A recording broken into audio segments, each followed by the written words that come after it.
I have a love-hate relationship with Naruto, so it's needless to say that I was skeptical going into the new Boruto anime. As expected, the first 2 episodes gave me plenty to get excited about, and plenty to be concerned about. Fortunately, the foundation for this protagonist was not one of those concerns. This script was adapted from a comment that I made in response to Swag Kage's review of Boruto Episode 2, so I'd recommend checking out that video if you'd like some extra context behind what I'm about to say. While I haven't seen the manga or the movie, the promotional material gave me the impression that Boruto was going to be strictly a Naruto clone. And I'm not talking about shadow clones here.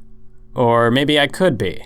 Would that still fit the metaphor? Regardless of the semantics, that thought wasn't totally off base. When Naruto is first introduced, he's a low-level outcast. He takes on the role of class clown because he's alone. He has no friends, he's annoying, and his fighting techniques are awful. The only real redeeming quality about him is knowing what he had to go through and how that has made him a better person. He might be a brat on the surface, but there's more to him than that. In that regard, Boruto is pretty similar. He's just as obnoxious and mischievous as his father was, their fighting styles are almost identical, and before the end of episode 2, Boruto is an outcast to the general public, much like Naruto was, albeit for a different reason. That's essentially where the similarities end. For starters, their motivations are completely different. While Naruto's goal was to prove himself to the world and form connections with people, Boruto's goal is to find his own identity outside of his father's shadow. At the outset, Boruto has what Naruto lacked: friends, family, talent. His personality might be similar to that of his father, but he has a set of skills and resources that Naruto never had,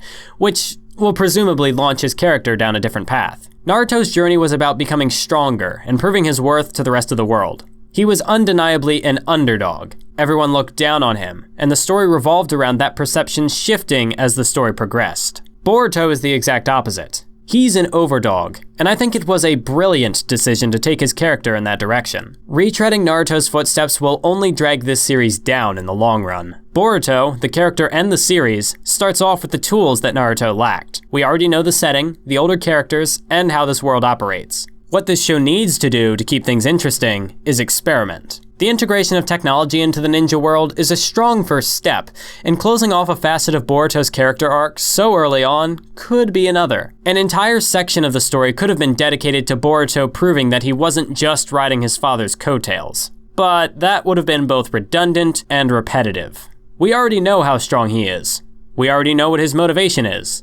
Keeping that hidden from his classmates for an extended period would have only strengthened the parallel between this anime and its predecessor. Personally, I found Boruto to be all the more interesting because of how different he is from Naruto. Unlike his father, Boruto is talented. The first 2 episodes have shown him to be the second best in his class, at the very least. I can't say that I'm a fan of the anime writers backpedaling on Boruto's overpowered abilities by introducing a new character that bests his scores, but seeing as Boruto basically won their fight in episode 2, I'm willing to let it slide. I think it would have been better to introduce a stronger character after establishing Boruto's role as an overdog to serve as a catalyst for the plot, but this is a Naruto spinoff after all. I wasn't expecting everything to be perfect. My nitpicks aside, Boruto's strength is unquestionable, yet no matter how good he was, none of his peers appreciated it until the end of episode 2. People only saw him as the Hokage's son before that. They expected Boruto to be overpowered for that very reason. I suppose Kishimoto could have played with the idea of the Hokage's son being a talentless failure, but again, that would just be repeating Naruto's story. Personally, I think underdog characters in general are more interesting,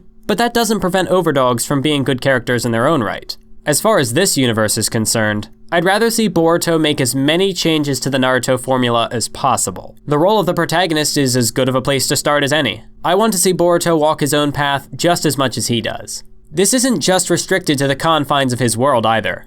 We, as the audience, have followed this world and its characters for years. For some of us, it's been over a decade. This entire show is riding the coattails of Naruto and Naruto Shippuden. It's tough to argue against that. Before the spring 2017 anime season began, Boruto was obviously going to stand out from any currently airing anime disregarding sequels. People will get the impression that Boruto is only popular because it's a Naruto spinoff. What this show's goal should be, however, is to step outside of that shadow and define its own legacy. It is a Naruto sequel, but that's no excuse to get comfortable. This show could rest on its laurels and probably fly through as a passable series. So far though, the show has taken some interesting risks, like integrating more modern technology into the shinobi world. Boruto is out to do the same thing.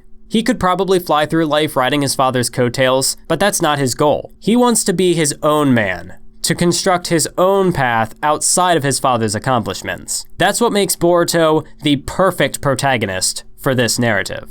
Maybe I'm giving the staff too much credit with that statement, who knows? While we're here though, I figured I'd include the other argument I posed in that comment as well. In Swagkage's review, he mentioned how lighthearted the show has become, how there is a lack of any looming danger at the moment. Given both the context of the narrative and the preceding material, I think this current tone shift is worth defending. First off, the Great Ninja War was a fucking journey. People died, landscapes were destroyed, the whole ordeal was an exhausting experience. As far as pacing and narrative stakes go, I think the story needs a break from the drama and high tension. Even if you cut the Shippuden anime filler, which I am, the Great Ninja War was a long arc. On top of that, there was maybe 2 episodes of falling action after the Naruto-Sasuke fight. This could just be a personal bias, but I'm okay with the extra lull in the action. As far as I'm concerned, we're still coming down from that arc. A simple time skip doesn't make for an appropriate cooling period if you maintain the tension throughout. I also think that the lack of a foreboding threat at present is justified in the context of this story. The entire point of the allied shinobi forces fighting the Great Ninja War was to finally achieve peace. Naruto and his comrades wanted to usher in a new era following the war,